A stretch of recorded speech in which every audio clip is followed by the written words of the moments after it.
La clase pasada, que fue en plena feriado, pues estuvo muy poco concurrida, pero igual fue divertida. Estuvimos trabajando con los problemas de contingencia, de las tablas de contingencia, usando el G cuadrado, y estuvimos revisando el deber en conjunto con María y con ¿cómo se llama este niño? Murillo, José Murillo. José Murillo. Ok. Entonces, cosas interesantes surgieron en los deberes, que bueno, dentro de poco pues ya tendrán las notas subidas al aula virtual del primer deber, ¿no? Eh, eh, oye, voy a tener que cerrar las ventanas porque mis vecinos están haciendo mucho ruido. Permíteme.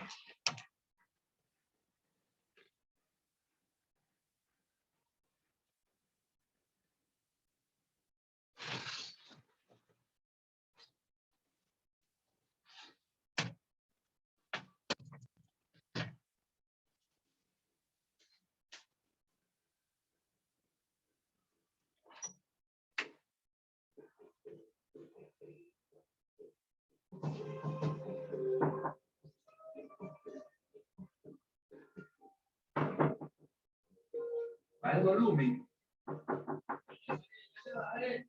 Se oye durísimo. Molestas la clase, no se ve. Molestas la clase, bájalo o apágalo mejor.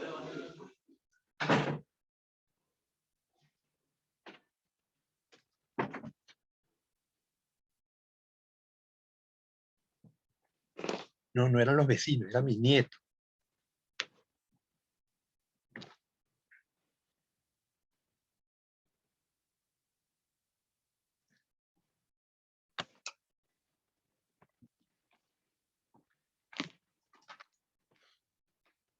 Bueno, entonces la clase pasada estamos viendo las tablas de contingencia.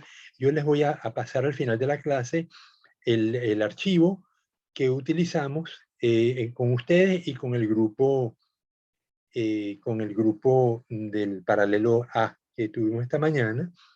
Estuvimos haciendo el ejercicio con la genética, porque uno de los ejercicios que hicimos era verificar si la proporción de un gen que se lanza la hipótesis de que el gen recesivo doble recesivo, está en el 25% de las personas. Lo que hicimos ensayar en clase, ¿no? Y preguntábamos cuántas personas en clase podían doblar la lengua. Y ese mismo lo hicimos hoy. Bueno, se los muestro.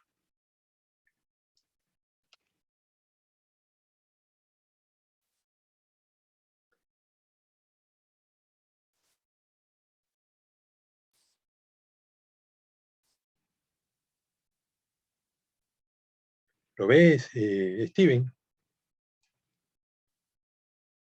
¿Steven? ¿O María? ¿Lo ven? Ya Sí, se yo puede lo veo, observar. sí se ve. Ok, entonces el ejercicio consistía dice, se supone que el gen que permite doblar la lengua está distribuido en el 75% de la población, por lo que solo los homocigotos recesivos no pueden doblar la lengua. Según las leyes de Mendel, el 25% de la población humana no puede doblar la lengua. Entonces quisimos verificar esto con el curso de esta mañana, que son 16 estudiantes, pero vamos a verificarlo ahorita. María, aquí tenemos a María Alarcón, tenemos a Steven, tenemos a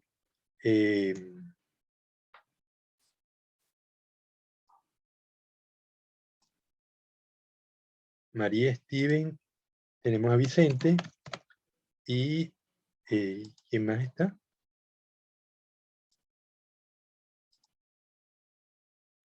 Tenemos a María, tenemos a Christopher.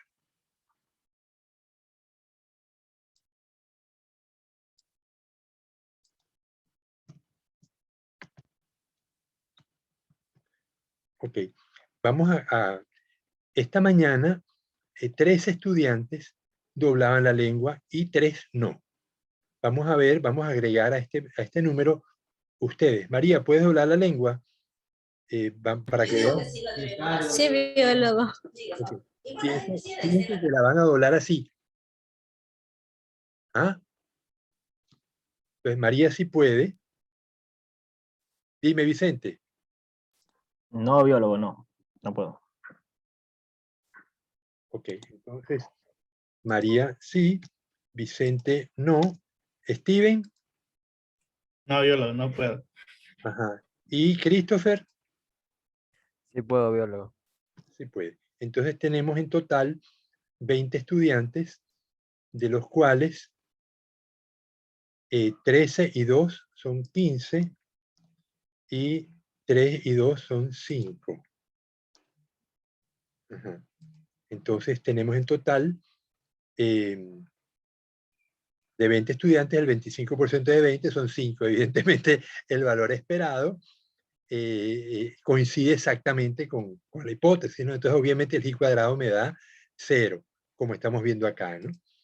Entonces, esta mañana me daba que de 16, 13 podían y 3 no podían. Pero entonces aquí vemos cómo, si ustedes al llegar a su casa, María le pregunta a sus padres si la mamá puede y el papá puede, eso significa que mm,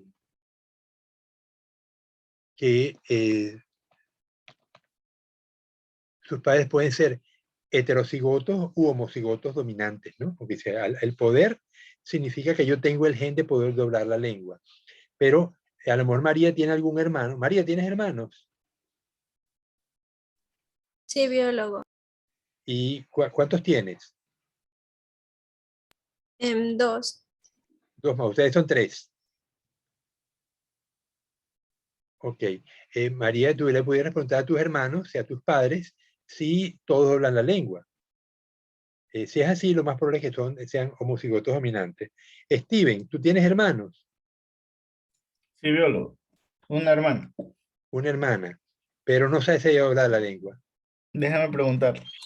Está en casa. Ah, se fue recién. ¿Tú puedes hablar la lengua? No puede mi mamá, biólogo. Tu papá no puede. Y tu No, mamá, mi mamá no. tu mamá no. Y tu papi no está en casa. No, sí puede mi mamá. Tu mamá sí puede. Sí. Ajá, ok. Entonces, ¿y tu papi? No tengo papá, biólogo. Ah, ok. Ok.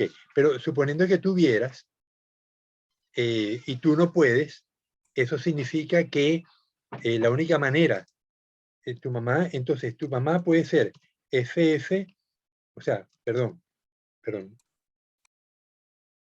tu mamá sería así o así. Entonces, si ella fuera doble dominante, sería imposible que tú no doblaras la lengua. Así que tu mamá tiene que ser necesariamente así. Y pon tú que tu papá era DD, o tu papá pudo ser DD. Ambos padres heterocigotos. Entonces había un 25% de que Steven saliera DD, que es el fenotipo que no puede doblar la lengua. Pero faltaría mi hermana para Faltaría tu preguntarle. hermana para Si ella... preguntarle. Porque Sí. si ella, pon tú, si ella puede doblar la lengua, entonces esto sería Steven. Y pon tú, ¿cómo se llama tu hermana, Steven? Silvana. Silvana. Entonces, Silvana tenemos dos opciones. O que doble la lengua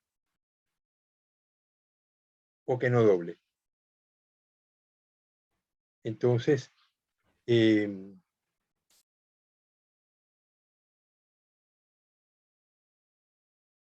Entonces, si Silvana no dobla la lengua, Silvana es DD,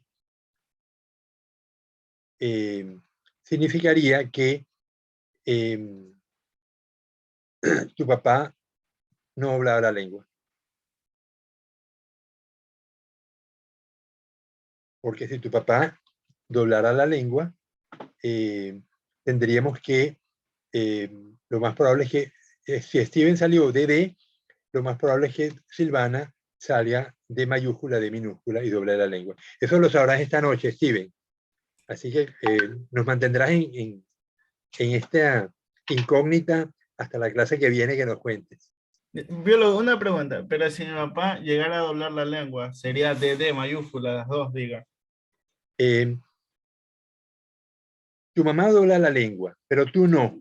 Yo no la doblo. Entonces, la única opción es que tu mamá sea heterocigoto, porque si tu mamá fuera doble de mayúscula, no hay manera de que tú dobles la lengua, de que tú no dobles la lengua, porque tú tendrías el gen por ella, todos los óvulos que ella produce tendrían el gen dominante. Entonces no importa que tu papá sea no doble la lengua o la doble, pero sea heterocigoto, tu mamá, no hay manera que tú salgas que no dobles la lengua. Entonces, obligatoriamente, en el momento que Steven no dobla la lengua, significa que, y tu mamá sí puede, ella es heterocigoto. Y tu papá tiene que ser homocigoto recesivo o heterocigoto. O sea, puede que doble la lengua o puede que no la doble. Ya la entendí, ahorita sí. Ya la entendí. Sí, mi nieto también la dobla. Ok, pero entonces, bueno, este es un ejercicio para demostrar que en los casos de genética se usan las tablas de contingencia y se usa la prueba G cuadrado para verificarla, ¿no? Otro caso que fue como comenzamos el ejercicio era viendo si los perros cuando hacen sus necesidades sólidas se orientan la cabeza hacia un lado de la geografía o no se orientan. Esto lo leí en una revista, que los perros se orientaban de acuerdo con el eje magnético terrestre.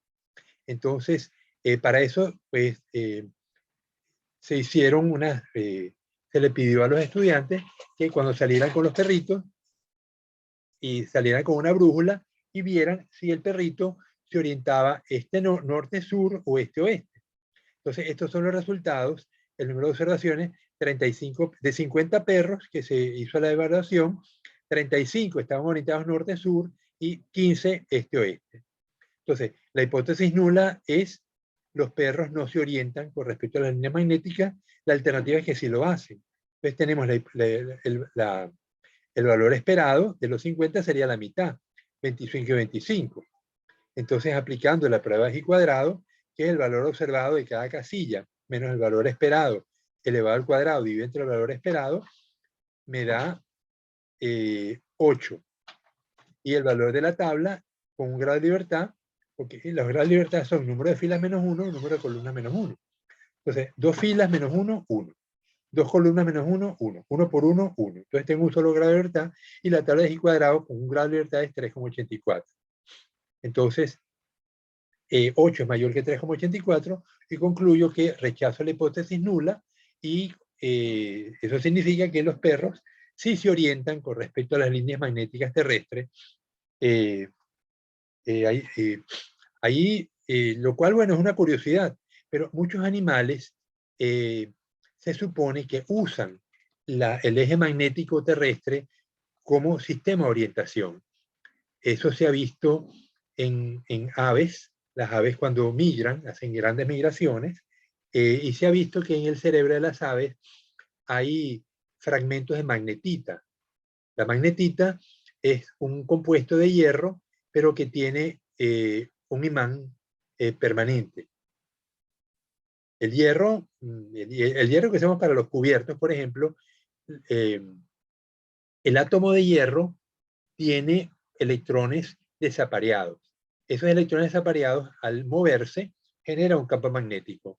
Pero como los átomos están dispersos en el material, un átomo de hierro tiene su campo magnético en una dirección, el átomo que está al lado lo tiene en otra, y así sucesivamente. Y como son sólidos, ellos no pueden cambiar su orientación. Entonces, el hecho es que un átomo de hierro, perdón, una partícula de átomos de hierro no está magnetizada, aunque es magnetizable, pero en general ella no está magnetizada porque sus campos magnéticos están orientados en cualquier dirección. Ahora, ¿qué pasa si yo tengo hierro líquido, hierro a alta temperatura, y le coloco un imán, un campo magnético fuerte, de tal manera que esos iones de hierro o esos átomos de hierro que están generando un campo magnético se orientan con respecto al campo magnético del imán externo y dejo que se enfríe? Una vez frío, esos átomos no van a poder cambiar su posición y entonces he convertido la pieza de hierro en un imán. ¿Me siguen, verdad?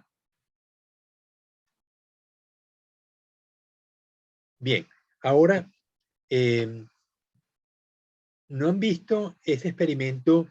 Que las agujas de costurera suelen tener imanes de hierro en la punta, para que cuando se caen los alfileres o las agujas al suelo, la costurera pueda levantarlos del piso. ¿Lo han visto? Personalmente no. No, María, a lo mejor María está más cercana a coser prendas de ropa. María, ¿qué me dices? De vez en cuando, pero no siempre. Ok, pero has visto que las agujas de coser, las que usan las costureras, tienen en la punta imanes, de tal manera que tú acercas la tijera a un alfiler o a una aguja, se va a pegar la aguja. ¿No lo has visto, María? María, dime. ¿Puedo volver a repetir? Es que se me salieron los auriculares. Ok, no, lo que digo es, las agujas, las tijeras de costurera suelen tener en las puntas cortantes, imanes. Las construyen así para que cuando la costurera o el sastre se le caen los alfileres o la aguja al suelo, que es difícil de levantar, toque con la tijera la aguja o el alfiler y se pega, de tal manera que lo puede levantar con facilidad del suelo. Para eso se hicieron, ¿no? Pero un experimento sencillo es tomar la aguja, la tijera de costurera, pegarle una aguja, pegarle un alfiler y pegarle otro alfiler. Entonces, una aguja, una tijera puede sostener 3 alfileres. Luego yo despego la tijera del primer alfiler y veo que los alfileres siguen pegados. Y luego progresivamente se van despegando y van cayendo al suelo. Ese experimento no lo han hecho, ¿verdad? En mi caso, no. Steven, ¿lo has hecho? ¿O Vicente? No, no lo he hecho, biólogo. Nunca. Bueno, por curiosidad, si tienen la oportunidad, háganlo o agarren cualquier imán, un imán que consigan, agarren varios alfileres. Entonces, con el imán tocan el primer alfiler y se va a pegar. Luego, con el alfiler que está pegado, tocan otro alfiler y se va a pegar también. Y luego, con 2 alfileres pegados, tocan el tercer alfiler y se va a pegar también. Entonces van a tener el imán y los 3 alfileres pegados. Luego, quitan el imán y sostienen los alfileres con la mano y van a ver que los alfileres siguen pegados por un ratito. Y luego se van a ir despegando uno a uno y va a ir cayendo. Ese fenómeno de imantación temporal se llama histeresis del hierro. Y es que el imán cambia momentáneamente los campos magnéticos de las moléculas de hierro y las orienta. Y hace que el alfiler, que no era un imán, se convierta momentáneamente en un imán. Y por eso tú le puedes pegar otro alfiler y vas a ver que se pega. Y luego el tercer alfiler se va a pegar, porque el imán ha convertido a los 3 alfileres en imanes temporales. Pero luego cuando tú le quites el imán, los alfileres vuelven otra vez a ocupar, a dispersar su campo magnético entre la masa de moléculas. Acuérdense que como son sólidos, no se pueden mover, solamente pueden vibrar, pero la posición del campo magnético sí se puede alterar momentáneamente, porque los electrones se están moviendo en el espacio. Entonces, ese fenómeno de histeresis del hierro es lo que hace que permanezcan imantados durante un tiempito. ¿Lo captaron? Christopher, ¿lo viste? ¿Lo entendiste? Sí, biólogo. Bueno, cuando tengan oportunidad lo hacen. Curiosidades de la física.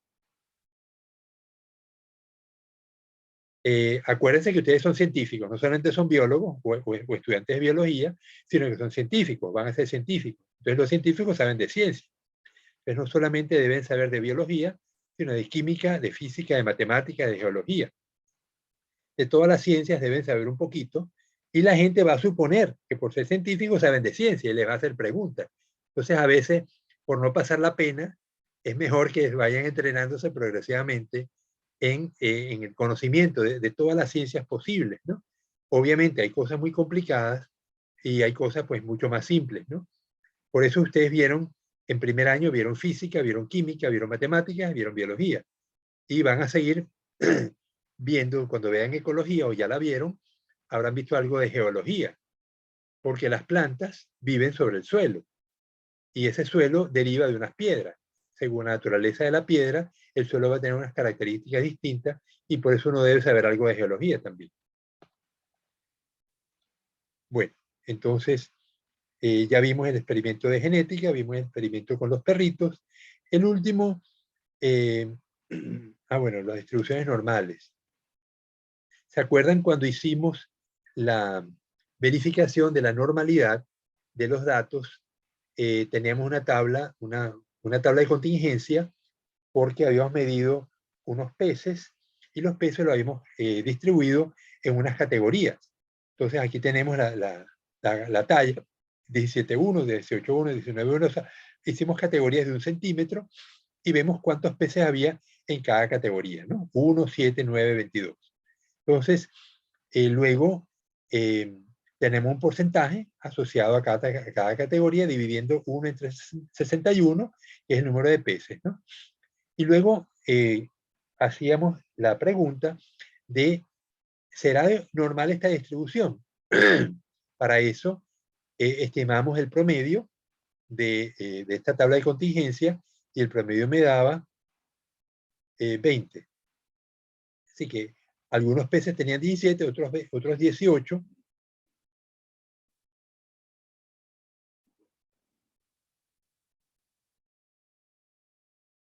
Esto no puede ser.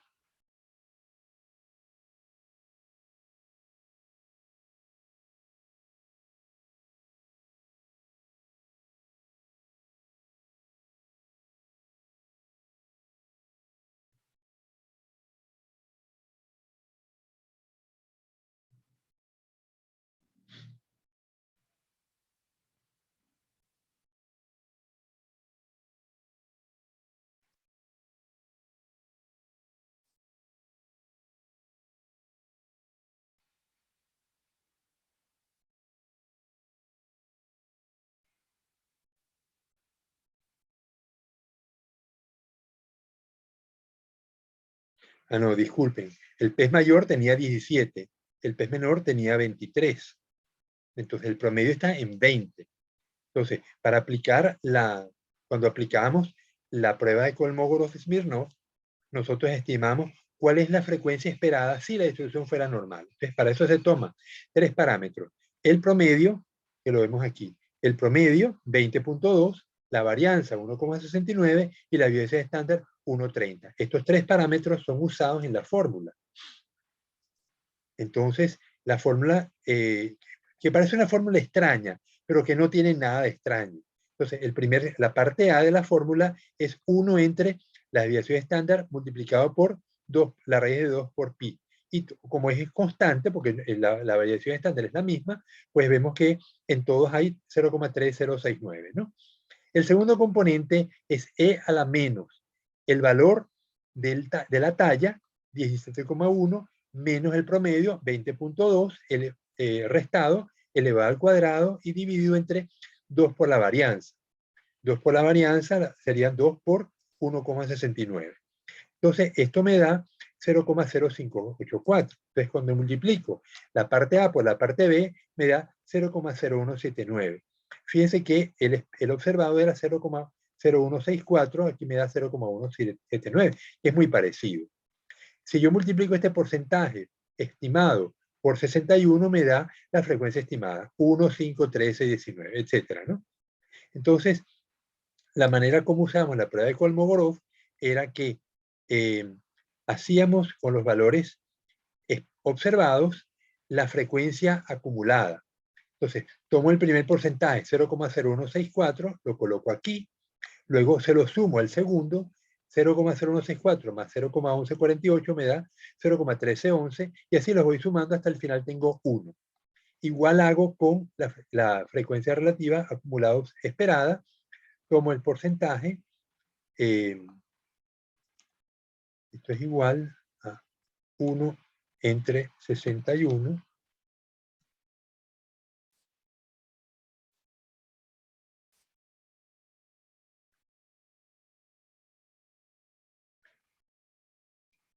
porcentaje esperado. Entonces, el acumulado será 0,0179 más 0,0834, eso me da 0,1013, etcétera. Al final me da casi 1, 0,9941. Entonces ahora la prueba de Kolmogorov consiste en restar el porcentaje observado acumulado del porcentaje esperado acumulado. Y me da 0,0374. Luego voy a comparar con valor de la tabla, que es 0,17 con 0,05 porcentaje posibilidad de cometer el error tipo 1 y 61 grados de libertad. Entonces, como 0,037 es menor que 0,17, concluye que acepto la hipótesis nula de que no hay diferencia entre la distribución de los datos y la distribución normal. Ok, eso lo hicimos con la prueba de Kolmogorov, pero también hemos podido usar una tabla de contingencia, porque tengo acá la frecuencia observada, la frecuencia esperada, y aplico una prueba de G cuadrado. Aquí lo ven. Tengo las tallas, la frecuencia observada, la frecuencia esperada, y aplico el G cuadrado. Entonces, el G cuadrado será 1 menos 1 al cuadrado, 1 menos 1, 0, eso me da 0, 7 menos 5 al cuadrado, que serían 2 al cuadrado, dividido entre 5, 9 menos 13 al cuadrado, dividido entre 13, etcétera, y eso me da 2.8. Aquí, ¿cuántos son los grados de libertad? Pues tengo 1, 2, 3, 4, 5, 6, 7 filas, menos 1, 6. 2 columnas, menos 1, 1. 6 por 1, 1. Entonces son 6 grados de libertad.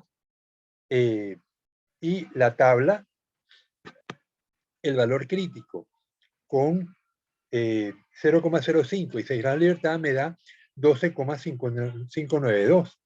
Entonces, como 2,8 es menor a 12,5, concluyo que acepto la hipótesis nula de que la distribución es normal. Ya va.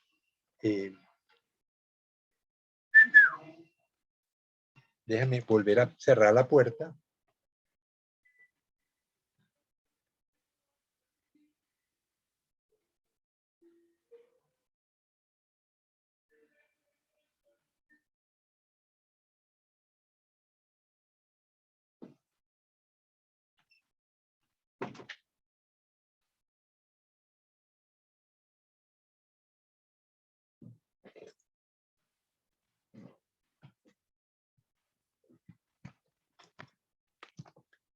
Bien, entonces vemos que este es otro caso donde tenemos la posibilidad de usar tablas de contingencia para verificar la distribución, si la distribución de los datos es normal o de cualquier otra distribución. A fin de cuentas, lo que hacemos es la distribución esperada, que puede ser una Gompertz, puede ser una binomial negativa, me da una frecuencia esperada y la frecuencia observada de la población que estoy evaluando. Y las comparo con pruebas de G cuadrado. El último caso es un caso interesante que vamos a estudiarlo, si es que me deja la máquina, los leones marinos. En un derrame petrolero en las costas de Santa Bárbara, en California, en el año 76, justo antes de que yo llegara a estudiar en la universidad, a hacer mi doctorado, se observaron los siguientes casos de leones marinos vivos y muertos, algunos manchados con petróleo. Entonces, fíjense, tenemos observados vivos, 35, observados limpios, ¿no? 35 limpios. Y luego, manchados con petróleo, 28. Luego, leones muertos, 7 estaban limpios y 13 estaban manchados con petróleo. Entonces, la hipótesis es el petróleo provoca, la hipótesis alternativa es el petróleo provoca una mayor mortalidad de los leones marinos. Para eso, pues aplicamos una tabla de contingencia y ponemos los datos perimetrales, las sumas perimetrales, los vivos, por ejemplo, 35 más 28 me da 63, los muertos 7 más 13, 20, los limpios 35 más 7, 42, y los manchados con petróleo 28 y 13, 41. Entonces, yo tengo mis valores observados y ahora voy a estimar los valores esperados.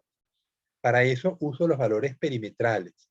Entonces, para estimar este primer valor 32 de los leones vivos limpios, tomo el 63, lo multiplico por 42, o sea, el primer valor por el primer valor de las columnas, dividido entre el 83.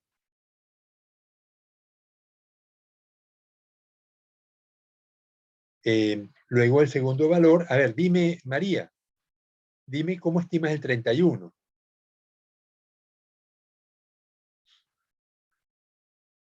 María, prende el micrófono.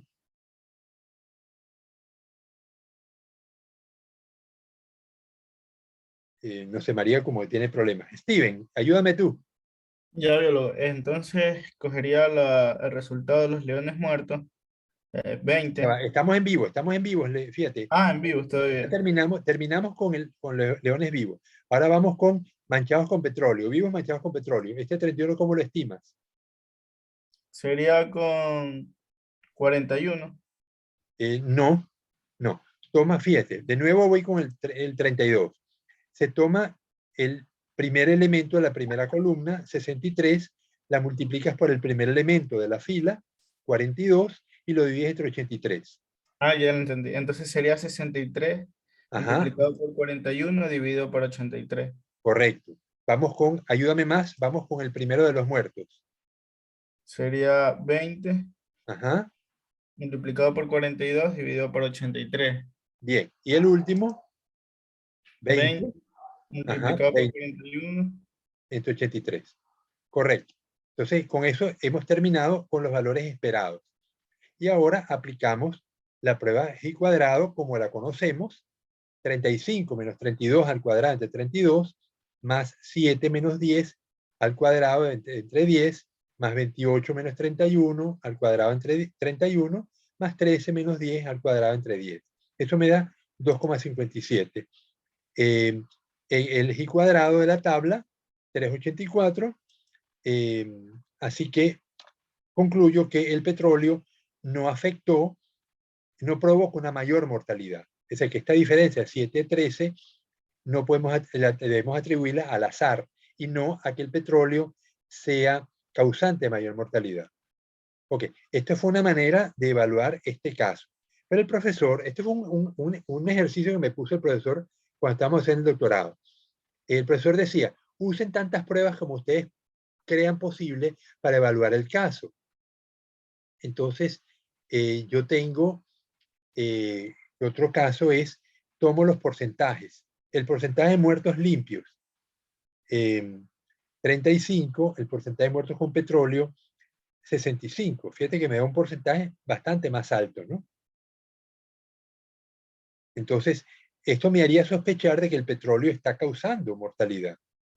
Entonces, hay un libro, hay una prueba que se llama intervalo de confianza para porcentajes. Pues, dado un porcentaje, en este caso 35, y un número 20, en el libro de Sokal y Rolf, o de Rolf y Sokal, que es una tabla de tabla estadística, me dice, para 35 y 20, en total 20 ejemplares de la población, el intervalo de confianza del 95% es 15 a 59. Y para 65, me dice que es 40,8 a 84,60. Estos son los intervalos de confianza de al 5% de 65% basado en 20 muestras, ¿no? Entonces, ¿se me superponen los intervalos? Sí. Fíjense que 15 está por aquí, lo puse en rosadito, y 60 está por aquí, 65 está por aquí. Entonces, fíjate que 60 llega hasta 40 y 35 llega hasta 59. Entonces se me superponen hasta 59.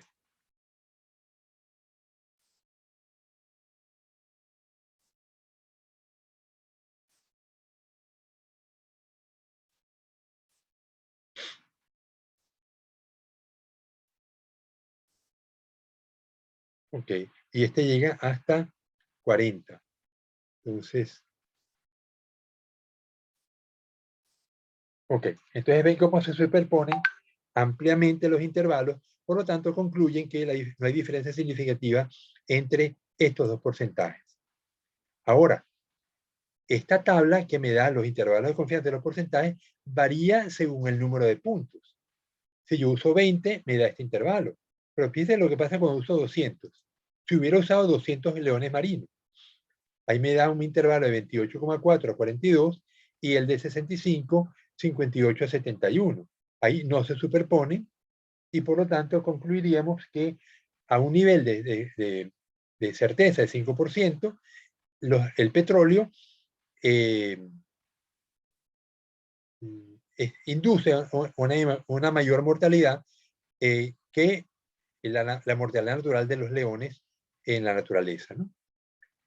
Entonces, este es otro procedimiento que podemos usar, la distribución binomial, para estimar los intervalos de confianza y verificar si se superponen. Bien, entonces este fue el final de la clase, aunque este ejercicio no lo hicimos, no lo hicimos la semana pasada, esto lo hicimos hoy en la clase de esta mañana. Bien, entonces con esto terminamos las tablas de contingencia. Es un repaso, pero que en un futuro espero que o lo voy a incorporar como parte de la materia, tablas de contingencia, porque me parece que son útiles. Ustedes lo vieron en genética, ¿verdad? Cuando cursaron genética con el profesor Quijije. Dime, Steven. Sí, biólogo. Ya. Mi hermano sí puede hablar la lengua. Dime. Ah, tu hermana sí puede. Sí. Ok, entonces ya llegó Silvana. Ok, entonces Silvana es heterocigoto para el gen de doblar la lengua. Entonces, si tu mamá es heterocigota para doblar la lengua, ella puede doblar la lengua, tu papá necesariamente tiene que ser, tu papá no ha podido doblar la lengua, tiene que ser DD. Porque Pero yo saqué ahorita el cálculo también. También podría haber sido de mayúscula y de minúscula de mi papá. Y ahí presentaba una mayúscula, o sea, si presentaban DD, hay otra.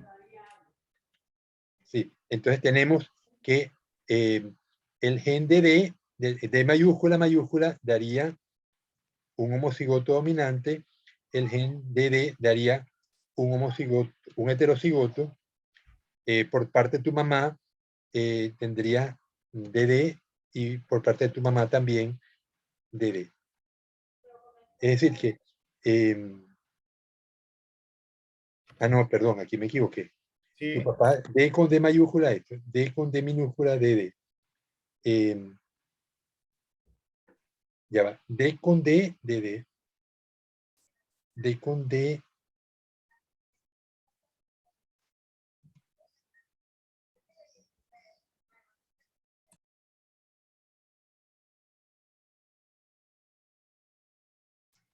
A ver, vamos a hacer los cruces. Entonces, este es tu papi, padre y madre. ¿De cuáles son las opciones? D con D mayúscula, DD. D con D minúscula, D con D mayúscula,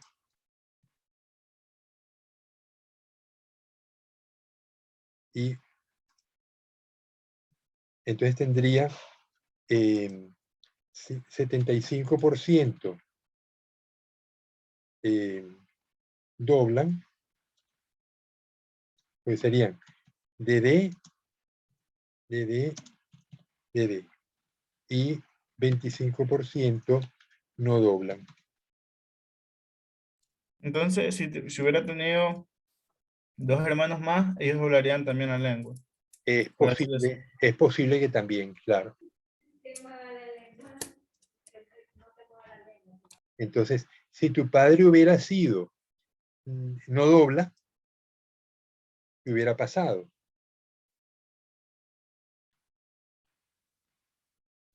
Entonces tendrías D con D, de D.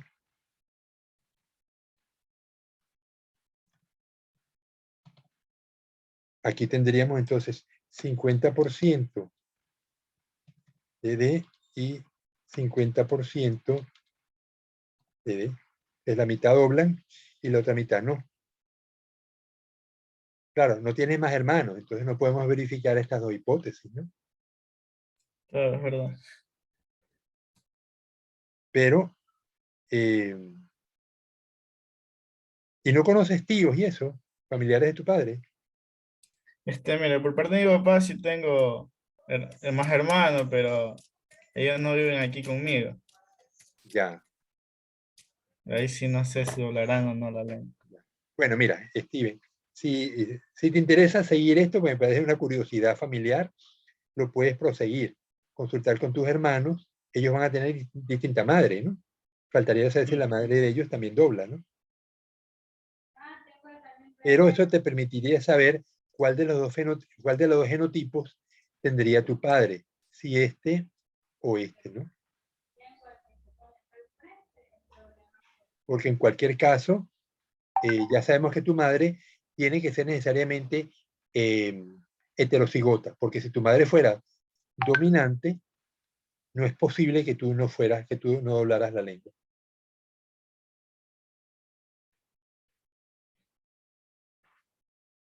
Bueno, espero que no pierdas el sueño por esto, Steven, ¿eh? Listo, yo lo voy a buscar.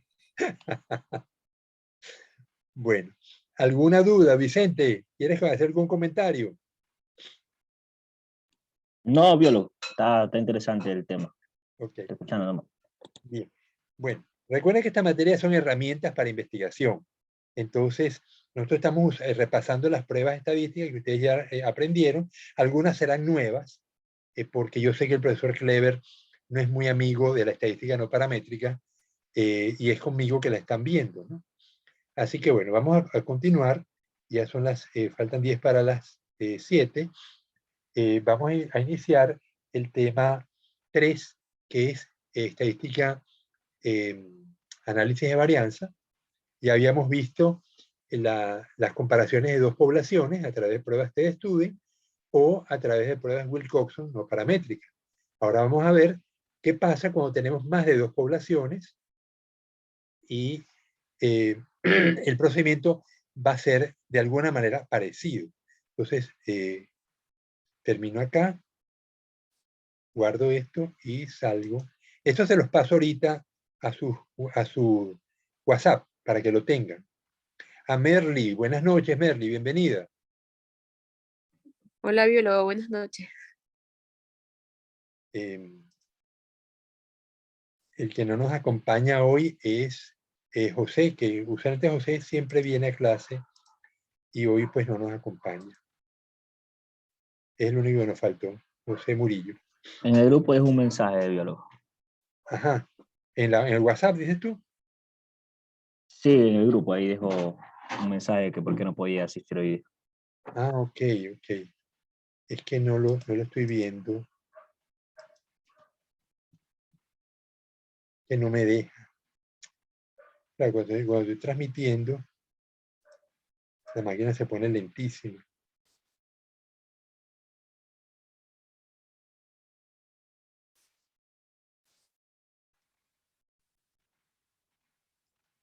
Tú lo puedes leer, porque yo no me está permitiendo entrar a WhatsApp. Dime, Vicente, ¿qué dice el mensaje? Ya le leo. Dice biólogo, no me puedo conectar a esta clase, estoy haciendo unas diligencias y no estoy en casa. Disculpe, buenas tardes. Lo escribió a las 2 minutos antes de las 6. Ya, bueno, no hay problema. Le pongo la asistencia y listo. Pero él falta muy poco, ¿no? No hay ningún problema.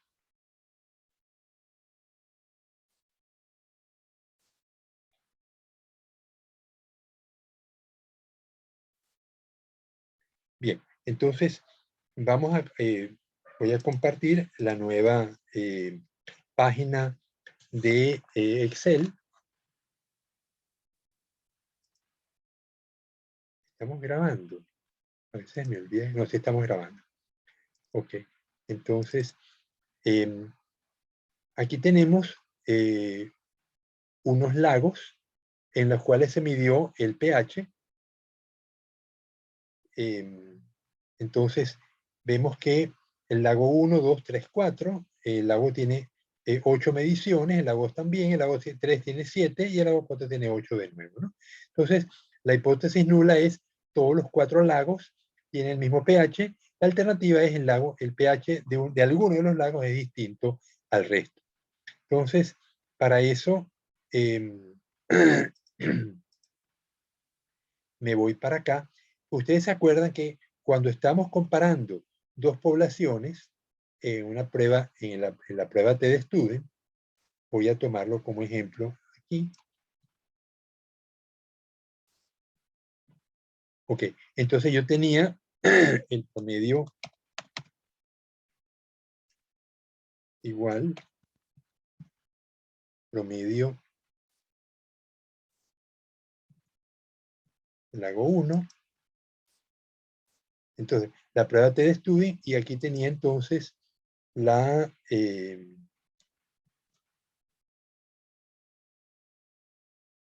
igual var.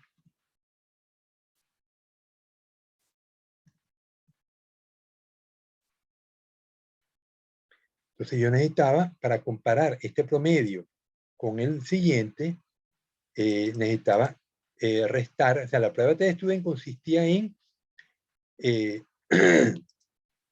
TDStudent consistía en paréntesis, promedio 1 menos promedio 2 dividido entre un error estándar común. Y la parte difícil es estimar ese error estándar común. Entonces, ¿cómo lo hacíamos? Bueno, aquí exageré y quité demasiados decimales. Entonces, la varianza es la suma de cuadrados dividido entre el número de puntos menos 1. Entonces, el n, en este caso es 8 y aquí es 8. Entonces, ¿cómo consigo ya la suma de cuadrados? Bueno, si la varianza, esta es la varianza, este es el promedio, y yo sé que la varianza es igual a la suma de cuadrados dividido entre n menos 1.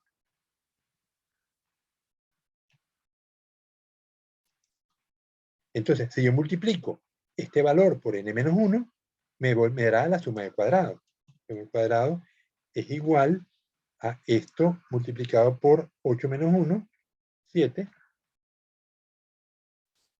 Igualmente aquí. Entonces, ¿cómo calculamos la suma de cuadrados común?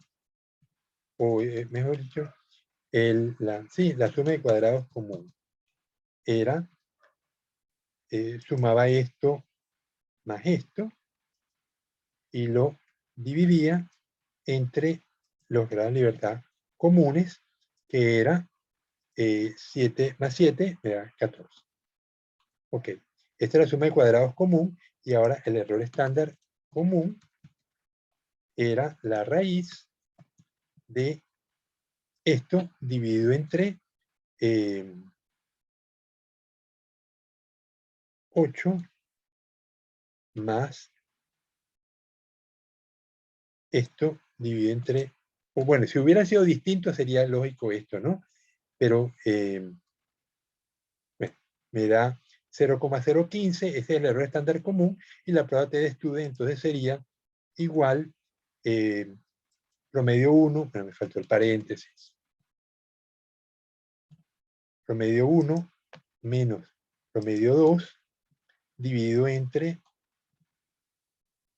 el error estándar común, y me da 3.01. Extraño. Ah, bueno, porque la diferencia es muy pequeña, apenas son 0,5, pero claro, 0,05 dividido entre 0,015 igual 0.05 dividido entre 0.015, sí, me da 3 y pico, ¿no? Y eso es significativo. Bien, entonces, ¿qué elementos fueron necesarios para aplicar la prueba de Student? Las sumas de cuadrados. Este es el elemento clave. Igual va a ocurrir aquí, en la aplicación de la prueba de ANOVA de una vía, donde vamos a tener, el primero es la suma de cuadrados general. Son 3 sumas de cuadrados que vamos a estimar. La suma de cuadrados general, la suma de cuadrados de los grupos y la suma de cuadrados del error. Entonces, empecemos por el primero. ¿Qué llamamos la suma de cuadrados general? Es la diferencia entre cada valor, los valores de cada lago, menos el promedio general. ¿Cómo calculo el promedio general? Bueno, sumo todos los lagos, igual suma de todos, y lo divido entre el número de puntos, que son 31, y me da 7.76, y lo tengo acá. Promedio general 7.76, ¿no? Ok, ahora ese promedio general yo se lo voy a restar a cada valor. Entonces, 768 menos 776 me da elevado al cuadrado, me da 0,007, igualmente 769, etcétera, ¿no? Entonces aquí tengo que el promedio general, la suma de todos estos valores, me da, tengo las columnas, me da 0,0935 y lo coloco aquí. Suma al cuadrado general, 0,0935. ¿Cuáles son los grados de libertad? 31. ¿Cuántos promedios estimé? 1. Por lo tanto, los grados de libertad son 30 menos 1, 30. El siguiente elemento, suma de cuadrados de los grupos. Entonces, ahí voy a tomar el número de grupo por grupo, le resto el promedio, el del grupo 1, le resto el promedio, lo elevo al promedio al promedio del grupo 1, le resto el promedio general, lo elevo al cuadrado y lo multiplico por el número de puntos. Entonces, tengo 8 por 761 menos 776 al cuadrado, más 8 por 776 menos 776, que sería 0, más 778 menos 776 al cuadrado por 7, más 780 menos 776 al cuadrado por 8. Y eso me da 0,0328. ¿Cuántos grados de libertad tienen los grupos? Son 4 lagos menos 1, 3. Finalmente, la suma de cuadrados del error. Esto es cuánto se diferencia cada valor de cada lago del promedio del lago. Entonces, aquí tengo la suma de cuadrados del error. Entonces, tomo el valor de cada lago, el primer valor de cada lago, y le resto su promedio. Entonces, eso sería a 768 le resto 771, que es el promedio del lago 1. El lago 2 al 771 le resto el promedio de 776, que es el promedio del lago 2. Al lago 4, 771 le resto 780, que es el promedio del lago. Y eso lo obtengo aquí, ¿no? Igual, se lo resto y lo elevo al cuadrado. Y al final me da que la suma de cuadrados del error es 8.07. Y lo anoto aquí. Perdón, 8.07 no puede ser.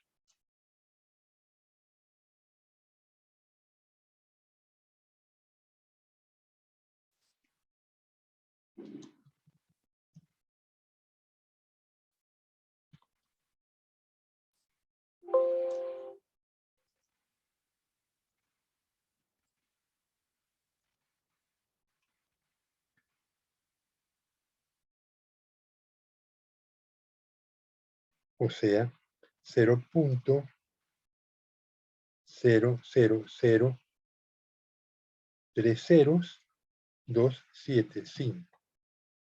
Ese es el error de la suma de...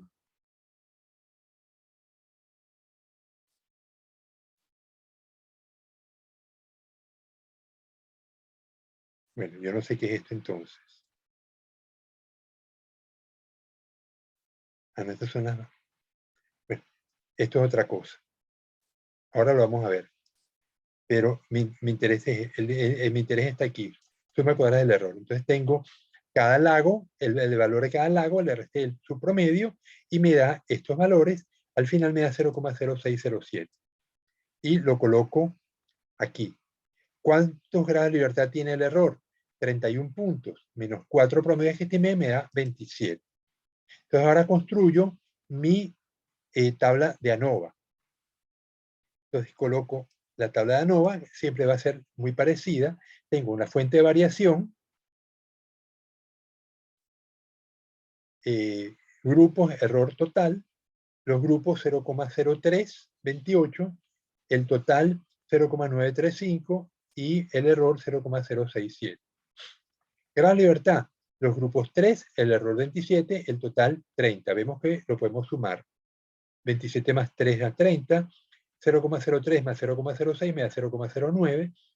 El cuadrado medio es la suma de cuadrados dividido entre los grados de libertad, me daría el de los grupos 0,0109 y del error 0,0022. F es el cuadrado medio de los grupos dividido entre el cuadrado medio del error, me da 4,8 y el valor de la tabla con 0,05 y 27 de la libertad, 365. Como 4,86 es mayor que 365, rechazo la hipótesis nula de que los lagos son iguales y al menos un lago es distinto. Ok, esto se llama la prueba a priori. Ahora viene, yo quiero saber qué lago es distinto de quién. Para eso necesito una prueba a posteriori. La prueba a posteriori, existen varias. La que vamos a usar nosotros es la prueba de Tukey-Kramer, pero hay unos autores que usan la prueba de Duncan, otros usan la prueba de Chefé, otros la prueba de Bonferroni. Dependiendo del autor del libro que ustedes estén usando, van a usar una prueba u otra. Todas son muy parecidas, pero por alguna causa el señor Sarr recomienda la prueba de Tukey. ¿Por qué la prueba a posteriori? Porque me permiten mantener el valor constante del alfa. El alfa es 0,05. Si yo uso una prueba a priori y me da significativo, yo puedo usar luego una prueba a posteriori y comparar el lago 1 con el lago 2 y mantengo este nivel de error. Pero yo he podido olvidarme todo esto y usar pruebas TD-Student. Me voy lago 1 contra el lago 2, lago 1 contra el lago 3, lago 1 contra el lago 4, lago 2 contra el lago 3, lago 2 contra el lago 4 y lago 3 contra el lago 4. ¿Cuántas pruebas usé? 3 para el lago 1, 2 para el lago 2, 1 para el lago 3. Ya va, tengo 3 para el lago 1, luego lago 2 tengo 2 y lago 3 tengo 1. O sea, tengo en total 6 pruebas. Entonces, esto requeriría una corrección de Bonferroni. La corrección de Bonferroni significa que el alfa lo voy a dividir igual 0,05 entre el número de pruebas que yo hice. Y me va a dar 0,008. Entonces, fíjense que para encontrar una diferencia significativa con un alfa tan pequeñito, menor a 1%, me va a costar muchísimo. Por eso es que esto no se hace. Usar pruebas TD-Student en caso de análisis de varianza no se estila por este problema. Esto se llama corrección de Bonferroni. Corrección de Bonferroni.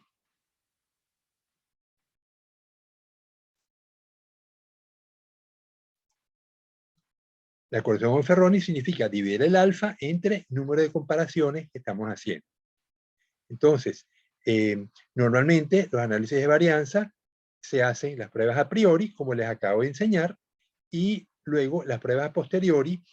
Si al caso la prueba a priori da significativo, entonces vamos a la prueba a posteriori. Si no, no. Obviamente, si la prueba a priori me dice que no hay diferencia significativa, eso significa que no tiene sentido verificar el lago 1 con el lago 2, etcétera, porque no hay diferencia entre ellos. ¿Se entendió esta parte, Vicente? Sí, sí, yo lo. Ok. Entonces ahora vamos a aplicar la prueba a posteriori. La prueba de Tukey-Kramer, vamos a poner el nombre aquí. Kramer, consiste en las pruebas de Q, que es muy parecida a la prueba de Stube, porque vamos a usar la diferencia de los promedios dividida entre un error estándar. Solo que el error estándar va a ser función del error de la tabla de varianza, de análisis de varianza, el 0,0022. Entonces, el error estándar va a depender del número de puntos que tienen los elementos a comparar. Como un lago tiene 8 y uno tiene 7 y 3 tienen 8, vamos a ver dos errores distintos. Entonces, cuando la comparación es entre lagos que tienen 8 puntos, el error será la raíz. Fíjense que esto es un cuadrado medio, ¿eh? Cuadrado medio, no es un error estándar. Entonces tengo que calcular el error estándar, que siempre es la raíz de una suma de cuadrados dividido entre un número de puntos. Entonces, aquí será cuando tengo 8 y 8. Entonces dice que el error estándar es la raíz de I25, que es 0,0022, dividido entre 8. Y tengo entonces 0,01676. Vamos a quitarle decimales a esto. Ok, entonces, y cuando tengo 8 y 7, entonces el error será la raíz, aquí lo escribí mal,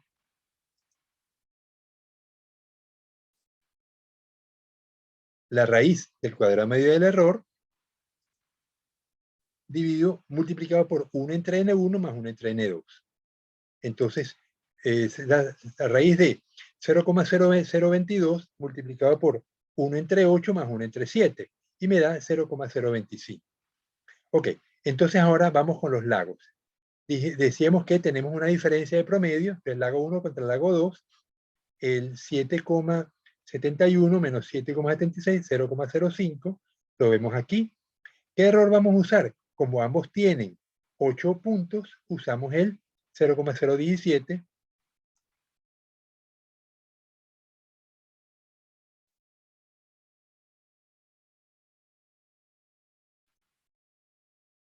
Ok, 0,17. Y el Q experimental, así como la T de Stube.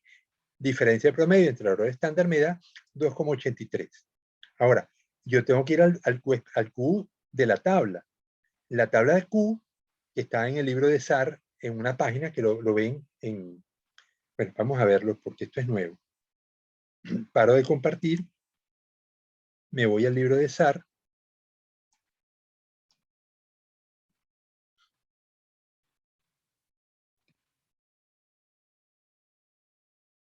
Ok, ya va, ya que no lo están viendo.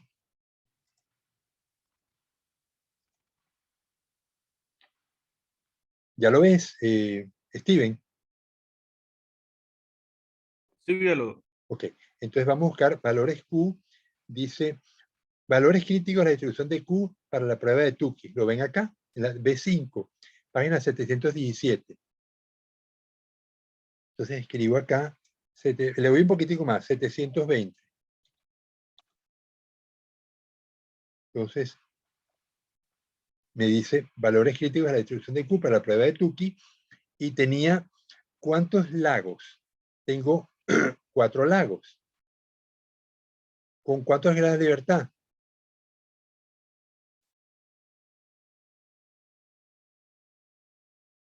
Con 27 grados de libertad, que son los grados de libertad del error, ¿no?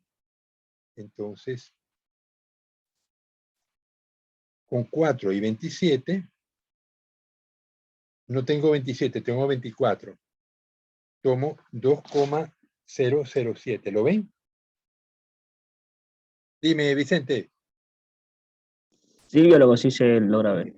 Entonces, ya paro aquí y me regreso a mi tabla de Excel. 2,007.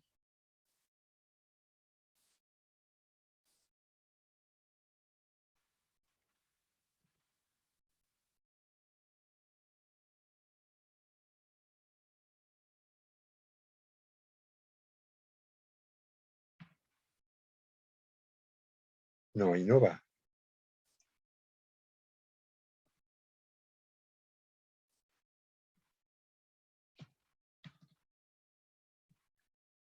Ok.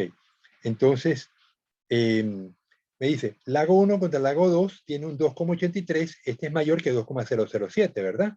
Entonces, rechazo H0. El lago 1 contra 3. Aquí, como el lago 3 tiene 7 y el lago 1 tiene 8, uso 0,025. Entonces, la diferencia entre ellos es 0,07 entre 0,25, 2,87, que es mayor a 2,007. Rechazo H0 también. Luego sigo. Lago 1 contra 4. 0,09, ambos tienen 8, 0,017 me da 5,069, rechazo H0. Lago 2 contra 3, 0,02, 3 tiene 7, 2 tiene 8, 0,928, acepto H0 porque 938 es menor a 2,007. Luego, lago 2 contra lago 4, ambos tienen 8, 2,23, rechazo H0. Y lago 3 contra lago 4, la diferencia es 0,01, entre 0,25, 0,5, acepto H0. Ok, entonces vamos a poner esto de una manera más entendible. Entonces, quito esto de aquí para hacerlo de nuevo. Entonces tengo lago 1 contra 2, lago 1 y lago 2 están son diferentes. Lago 1 contra 3 es distinto. Lago 1 contra 4 también es distinto. Ok, luego lago 1 contra 3. Aquí los 1.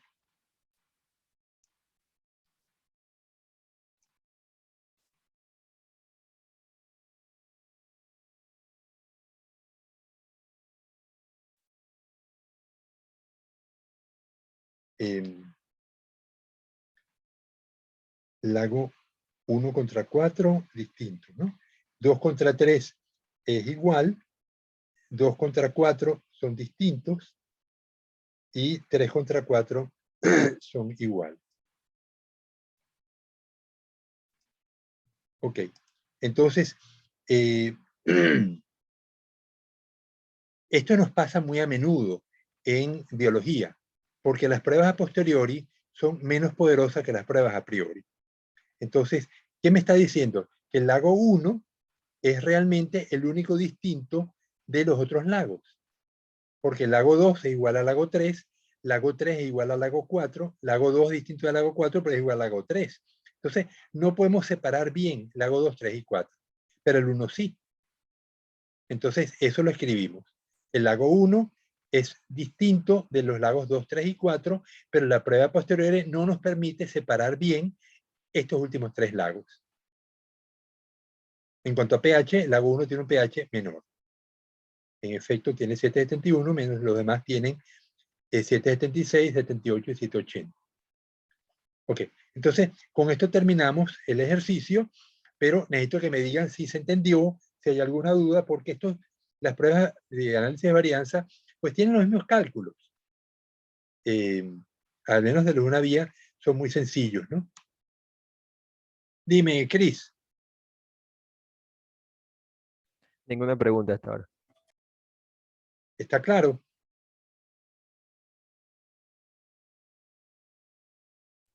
Sí, biólogo. Entonces, vamos ahora a ver si tengo un ejercicio para hacerlo con ustedes.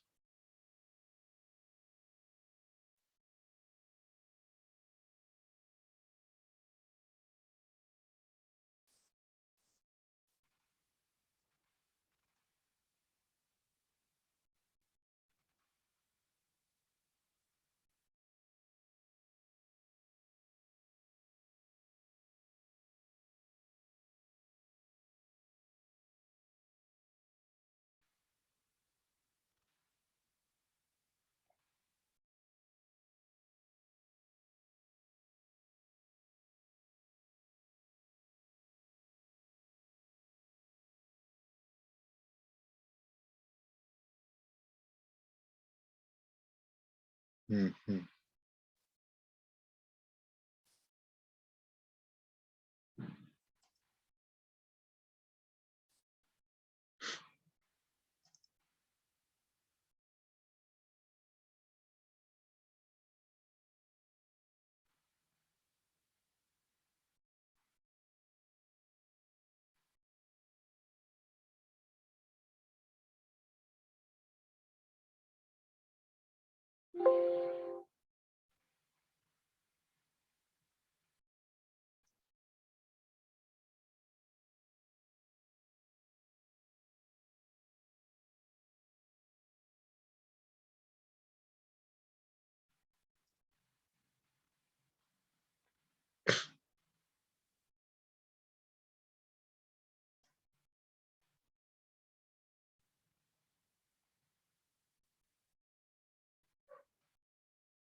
Ok, entonces ya les muestro el ejercicio que vamos a hacer juntos.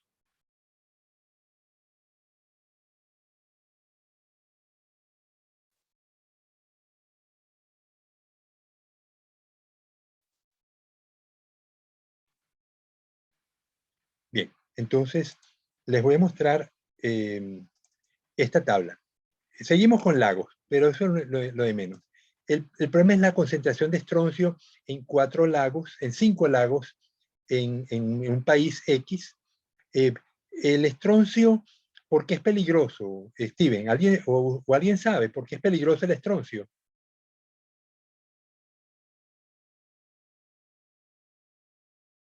Vicente, ¿no tienes idea? No, biólogo. Estaba consultando a ver qué salía, pero no, Ok, no tengo idea. el estroncio y el calcio están en el mismo nivel de la tabla periódica, en el mismo grupo. Solo que el estroncio es radiactivo y el calcio no. Entonces, ¿dónde se fija el calcio mayormente en nuestro cuerpo?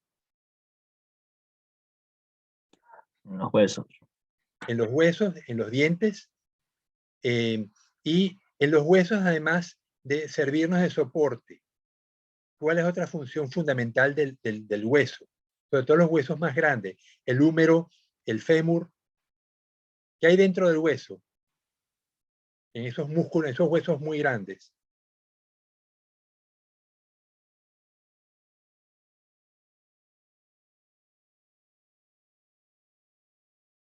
María, ¿no se te ocurre? Yo creo que María no está con nosotros ya.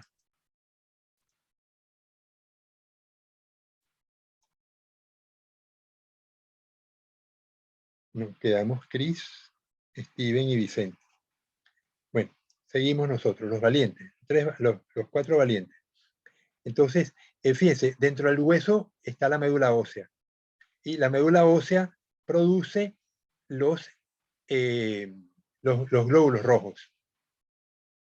De hecho, todos los glóbulos surgen de la médula ósea, no solamente pero el timo también produce glóbulos, la médula, el timo y otras estructuras en el cuerpo producen glóbulos, ¿no? Entonces, si el estroncio llega a fijarse en el hueso, va a estar bombardeando con radioactividad las células productoras de los glóbulos rojos. Y eventualmente podemos sufrir una enfermedad que es muy terrible, que es el cáncer de la médula ósea. Creo que se llama lupus. Entonces, por eso el estroncio hay que tenerlo controlado. Y en este caso, pues hicieron una estimación de la concentración de estroncio en los lagos. Entonces, aparentemente hay una diferencia. El lago 5 tiene mayor concentración que los otros lagos, pero queremos saber si estos lagos difieren significativamente entre sí. Entonces, ¿qué es lo primero que debemos hacer para hacer el análisis de varianza paso a paso? Calculamos qué. Dime, Steven. El promedio. El promedio. Bueno, primero el N, ¿no? El N es igual contar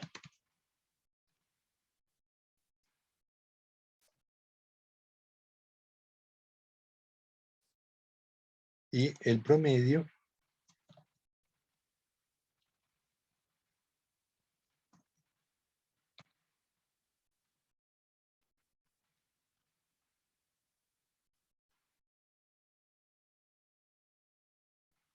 ok, y ahora entonces yo extiendo esto a todos los grupos, ¿no? Ok, ahora ¿qué necesito para calcular la suma de cuadrados del grupo completo? El promedio general era, ¿no? El promedio general, que será igual al promedio ahora de todo, ¿no? Bien, entonces vamos a ver, ahora vamos a calcular la suma de cuadrados general. General y los grados de libertad general.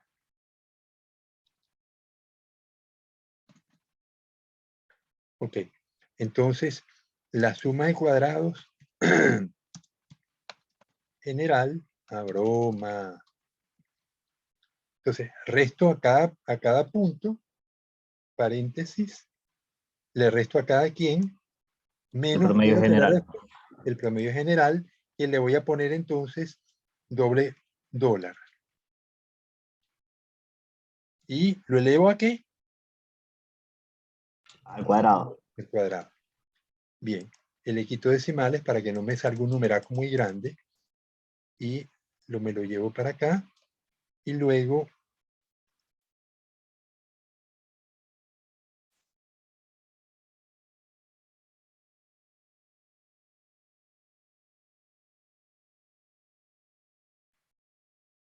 ok, ahora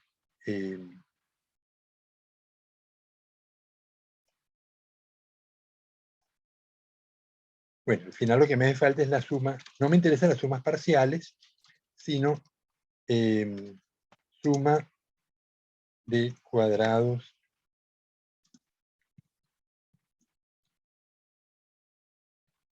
general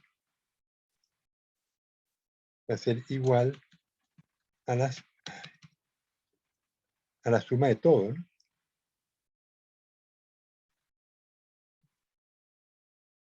Y ese 2029 me lo llevo para acá. Igual. Entonces, ¿cuántos puntos tengo? Tengo 5, la suma me da... 25. No, es que... No, son 25, claro. Entonces, igual 25 es como estimé un promedio, menos 1. Esos son 24 grados de libertad. Y esto es igual a esto, ¿no? Bien, listo. Ahora vamos con la suma de cuadrados de los grupos. Esto es igual al número de puntos de cada lago multiplicado por el promedio de cada lago menos el promedio general elevado al cuadrado.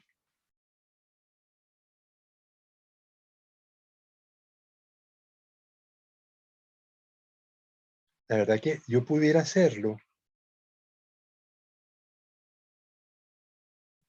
aquí y me simplifico. Suma de cuadrados grupos igual esto por paréntesis el promedio del grupo menos el promedio general elevado al cuadrado. Y al promedio general le pongo el doble dólar. Y ahora me voy hasta allá.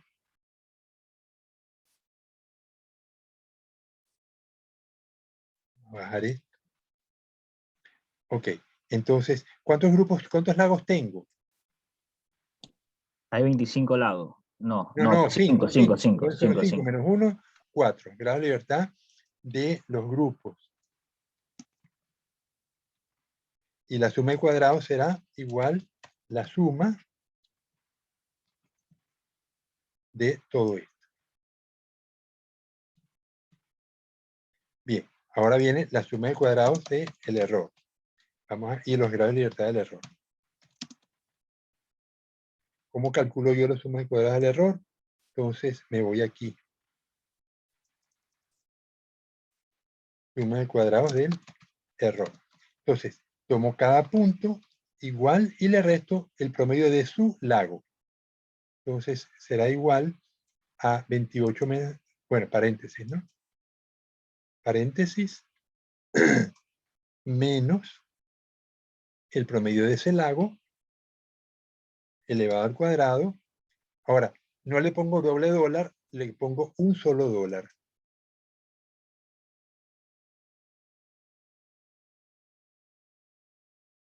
Bien, entonces aquí tengo que al U7 le resté U10, a todos le resté U10, pero ahora yo lo puedo barrer.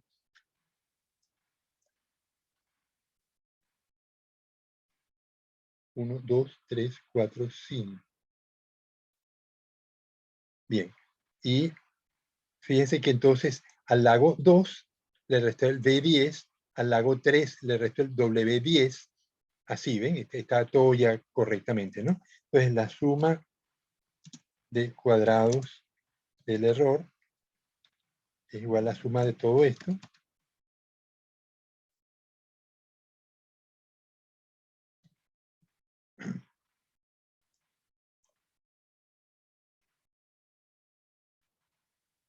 ¿Ok? Entonces, suma de cuadrados del error igual esto. Y lograr la libertad del error son 25 puntos menos ¿cuántos promedios estimamos? 5 promedios, ¿verdad? Entonces serán 20. Ahora construyo mi tabla de análisis de varianza. Entonces, la tabla de ANOVA, una vía, fuente de variación, tengo entonces los grupos, tengo el error y tengo general o total, ¿no? Entonces, primero tengo la suma de cuadrados, los grados de libertad, el cuadrado medio y el F. Entonces, ahora relleno. El suma de cuadrados de los grupos igual esta. Suma de cuadrados del error igual esta. Suma de cuadrados general, vamos a ver si coincide. 2029, 2029 es correcto, ¿verdad? Gran libertad de los grupos igual esta. Del error igual esta. Y obviamente la suma me va a dar la de los general, ¿no? Cuadrado medio igual suma de cuadrados dividido entre los grados de libertad.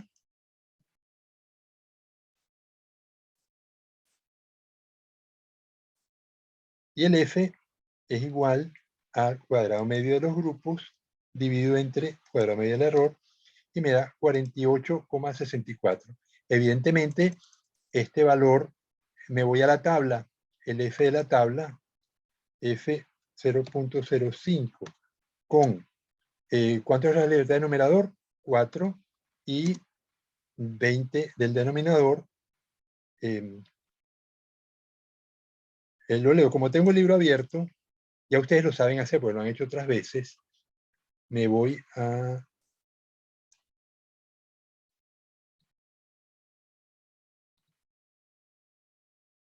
el valor de F, vamos a hacerlo,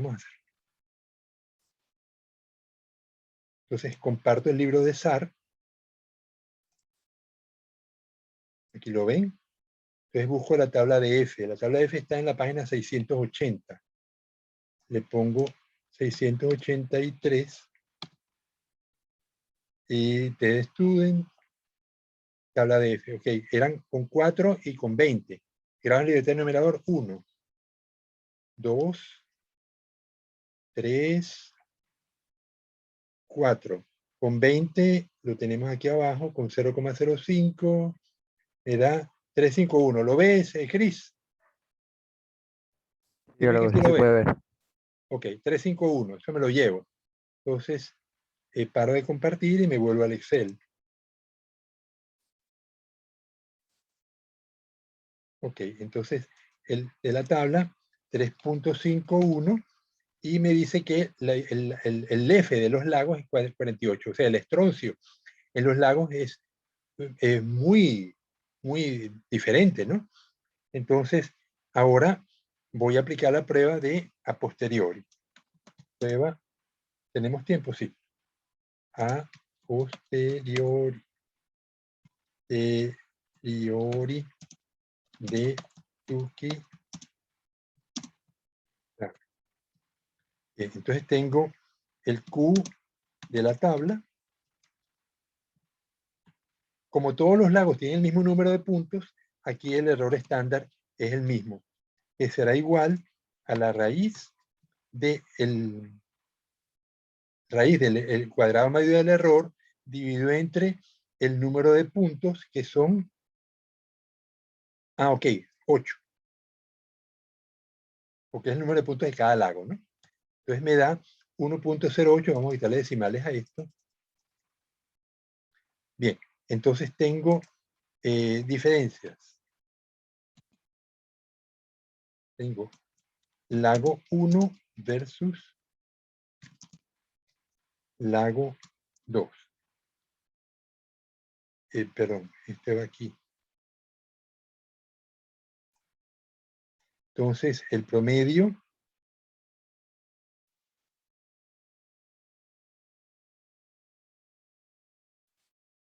igual el lago 1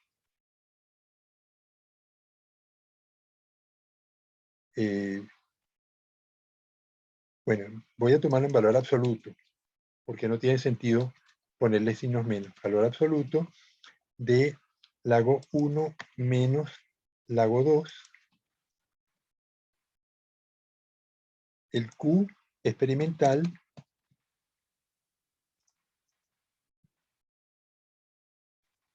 es igual a, perdón, ya va, esto va aquí. Aquí lo que va es el error estándar. Pero que no tiene sentido, porque como es el mismo, no tiene sentido usar una casilla para esto nada más. Entonces el Q experimental es la diferencia dividido entre el error experimental igual esto entre esto. Me da 6.89 y decisión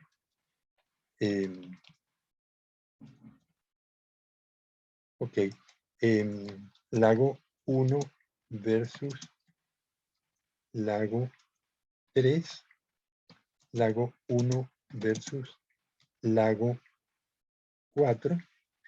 Realmente no se trabaja así normalmente. Uno empieza por el lago más grande, la diferencia más grande, y uno sabe que las otras diferencias ya no son significativas. Una vez que yo consigo una no es significativo, ya no tiene sentido seguir, ¿no? Lo estoy haciendo por ejercicio, pero normalmente uno compararía ¿cuál es el promedio más grande? 58. Y el más pequeño, 32. Entonces comparamos lago 1 con lago 5. Luego lago 1, lago 5 con lago 2. Lago 5 con lago 3. Lago 5 con lago 4. Entonces, si en algún momento yo consigo que no hay diferencia significativa, ya yo sé que los otros lagos no van a ser distintos. Entonces, vamos a usar ese criterio que me parece más consono, ¿no? Entonces, lago 5 versus... Biólogo, una pregunta Dime, antes que continúe. Es que dime. me perdí en la parte de dónde sacó el error estándar de la tabla, el 1.09.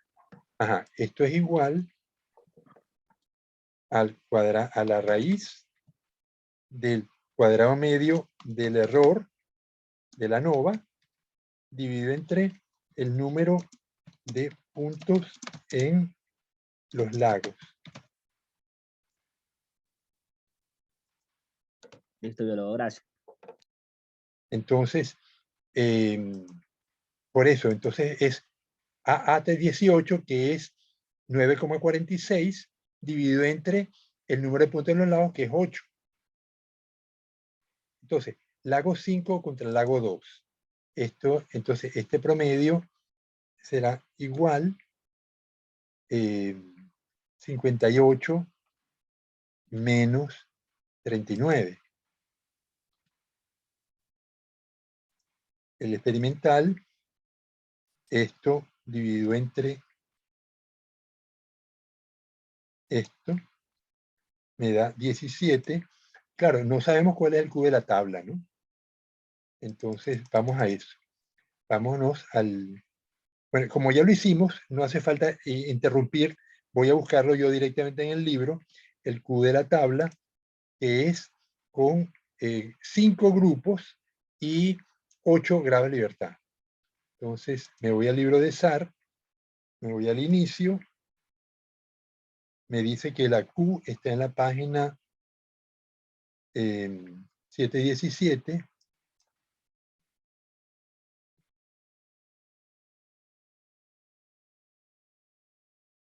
Entonces, con 5 grupos y 8 grados de libertad me da 2,359.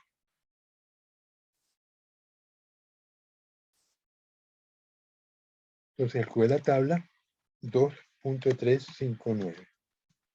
Bien, entonces, cualquier valor que sea mayor a 2,359 es significativo. Entonces ya vimos que el lago 5 contra el lago 2 me da 17. Entonces, rechazo H0, igualmente con el lago 1, el lago 2. Entonces, por lo visto, el lago 1 y el lago 2, que tenían 32 y 39, la cantidad de estroncio es distinta entre ellos. El lago, vamos a ver el lago 3 y el lago 4, que me da 44 y 42. Lago 3 y lago 4. La diferencia esto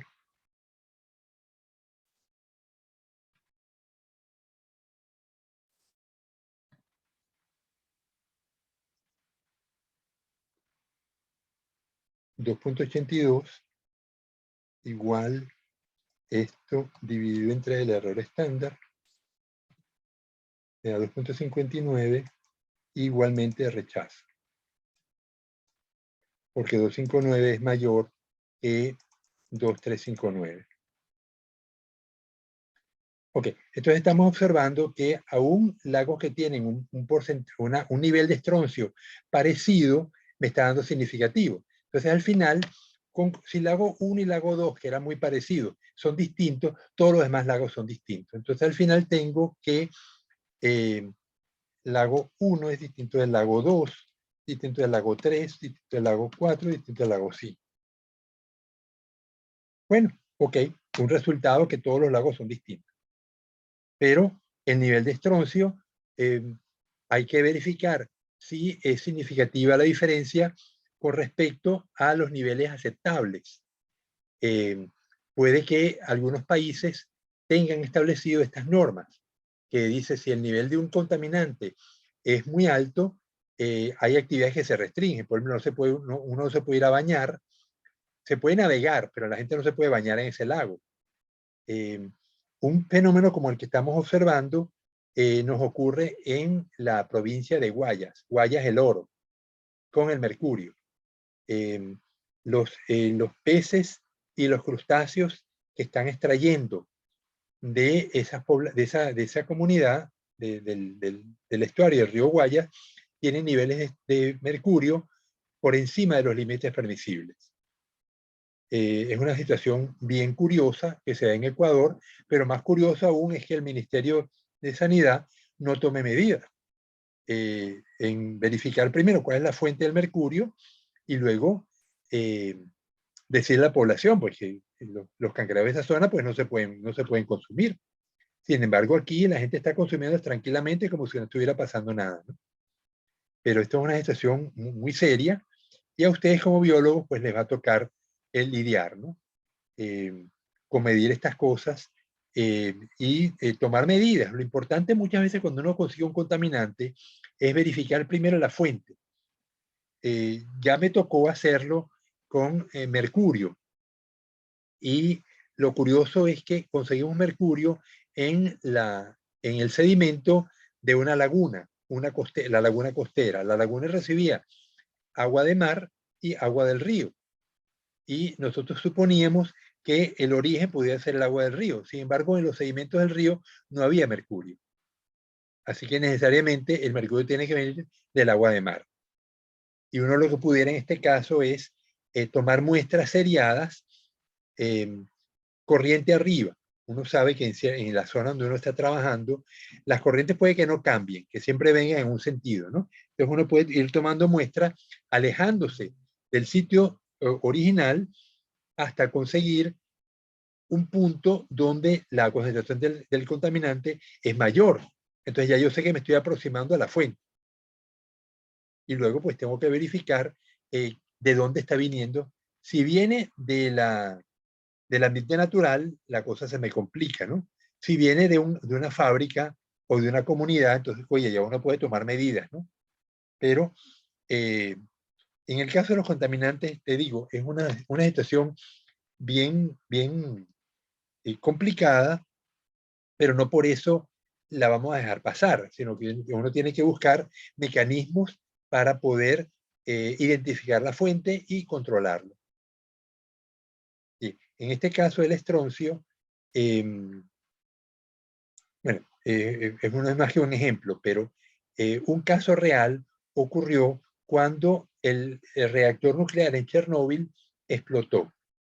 Ustedes no habían nacido, creo que era el año... Ya va, déjame ver cuándo fue la explosión de Chernóbil. Ah, ok, yo estaba llegando a Cumaná, era el año 85, porque yo recién había terminado mi trabajo en Caracas y me fui al oriente a trabajar.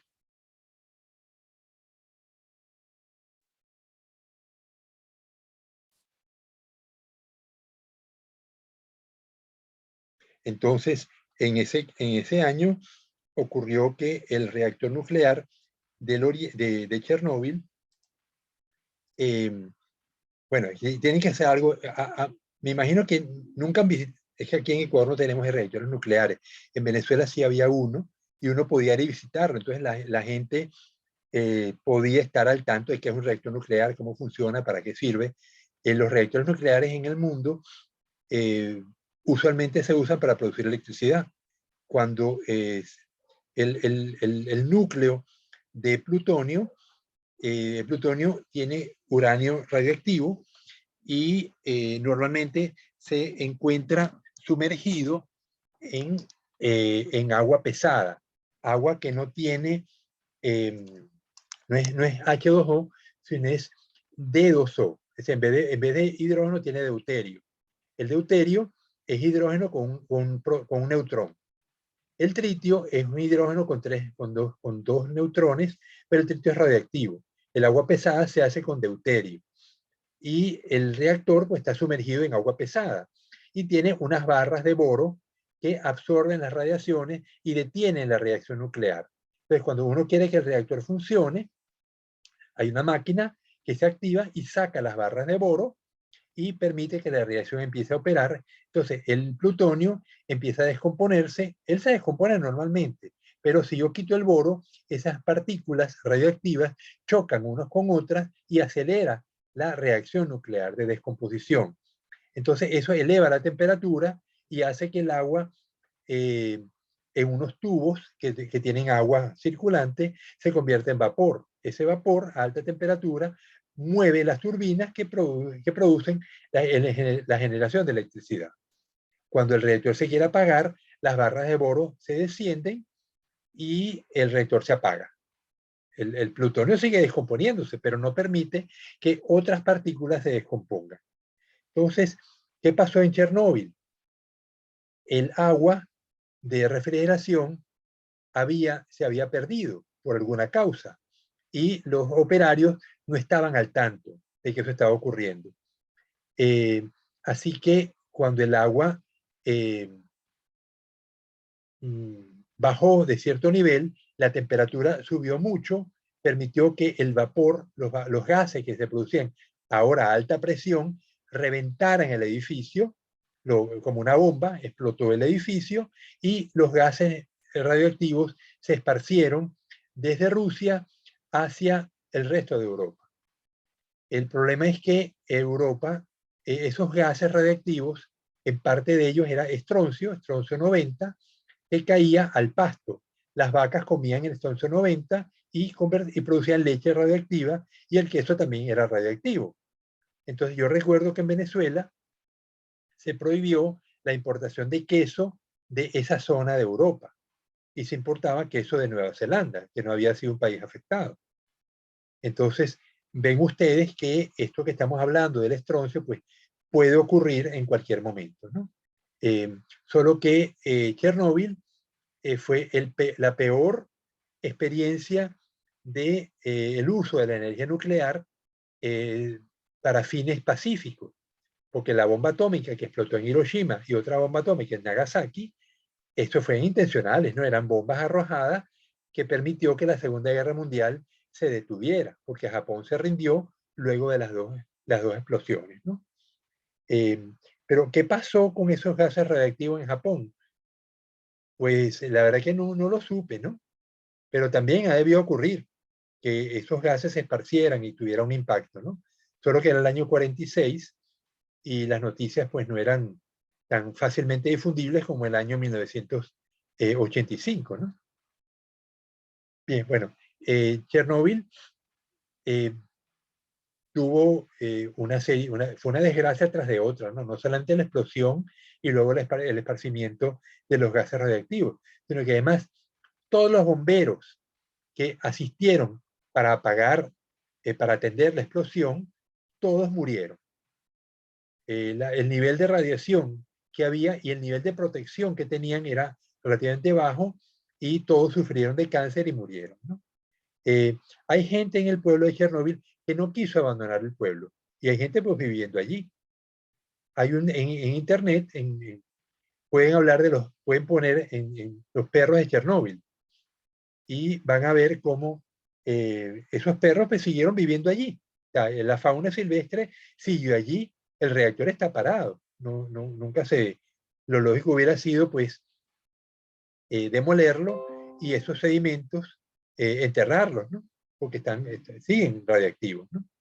Y es una radiación que va a tardar miles de años en descender. Pero bueno, desde un punto de vista de la seguridad, hay muchos países que tienen reactores nucleares sin ningún inconveniente. En Francia la mayor parte de la energía se produce con reactores nucleares. Todos los barcos, los barcos de los portaaviones de Estados Unidos, los submarinos de Estados Unidos tienen reactores nucleares y todo funciona en el mismo sentido, ¿no? Tienes el reactor que produce vapor, el vapor a alta temperatura mueve una turbina que mueve las hélices del barco. Y eventualmente pues el plutonio se va gastando y hay que reemplazarlo con plutonio nuevo, ¿no? Entonces el uso pacífico de la energía atómica se basa en esto, en producir energía eléctrica, producir vapor para producir energía eléctrica, o también tú puedes producir radioisótopos.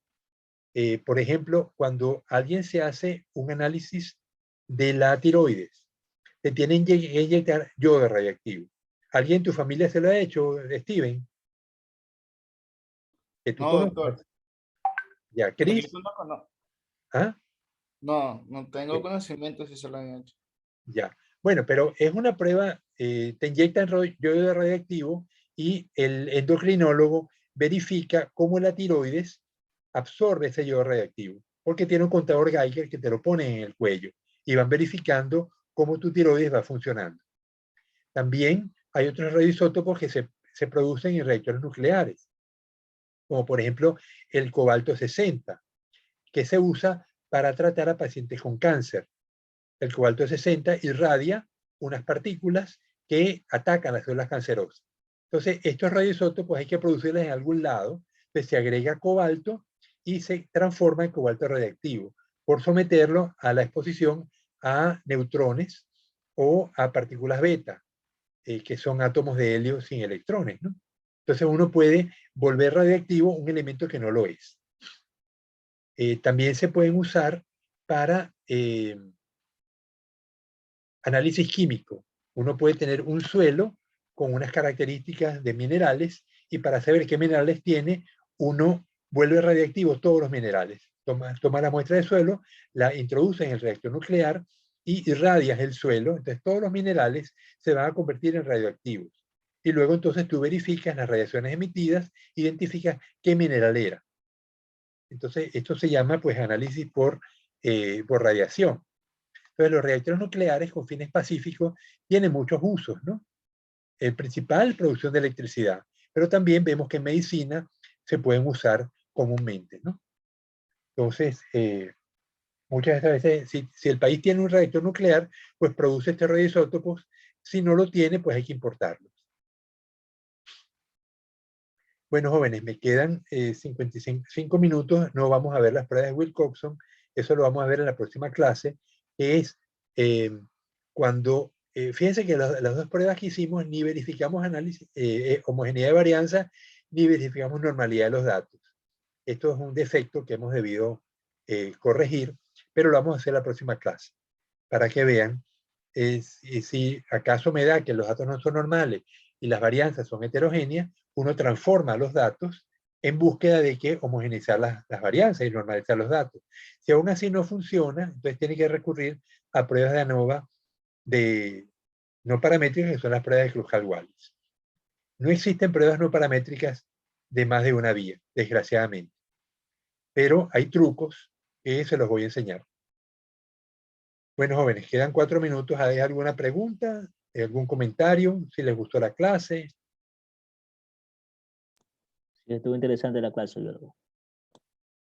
Bueno, yo trato de hablar de otros temas que no es estadística. Y algunos que me tocó vivir, ¿no? En particular porque en medio del problema de Chernóbil, Venezuela, yo me estaba incorporando al Instituto de Investigaciones Agrícolas y el Colegio de Biólogos de la ciudad donde vivía organizó un foro sobre estos problemas. Y el foro se originó porque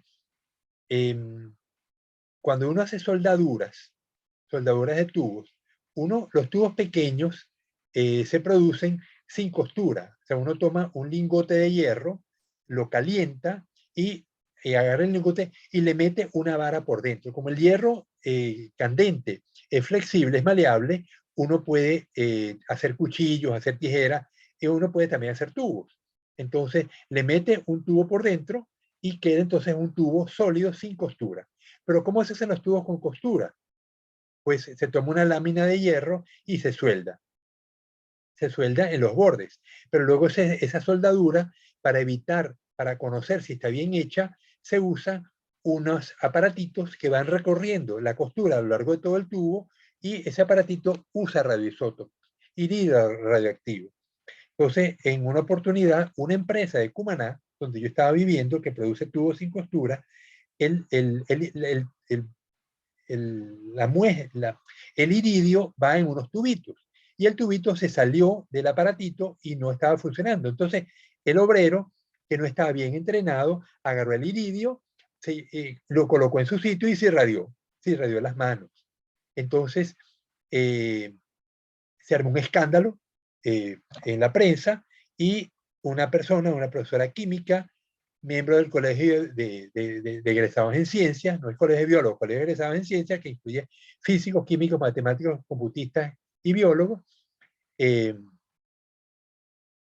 La empresa donde ocurrió el accidente atacó muy feo a la bióloga, a la químico, por decir que se había cometido una irresponsabilidad al no entrenar al obrero y el obrero se había irradiado. Entonces, el colegio de egresados en ciencias organizó el foro, donde además salió a relucir lo de Chernóbil, porque vino gente de Caracas y habló de por qué se había prohibido la importación de queso. Bueno, ven que estas cosas pues me tocó vivirlas y las comparto con ustedes, pero son fenómenos que ocurren muy de vez en cuando, ¿no? Pero cuando ocurren pues son muy graves. Por eso es que la explosión de un reactor nuclear conlleva consecuencias muy severas a muchos países. No es solamente que me afecte el país donde está el reactor, sino que afecta a muchos países de la Tierra porque el aire desplaza esas masas con radioisótopos y las esparce por la Tierra.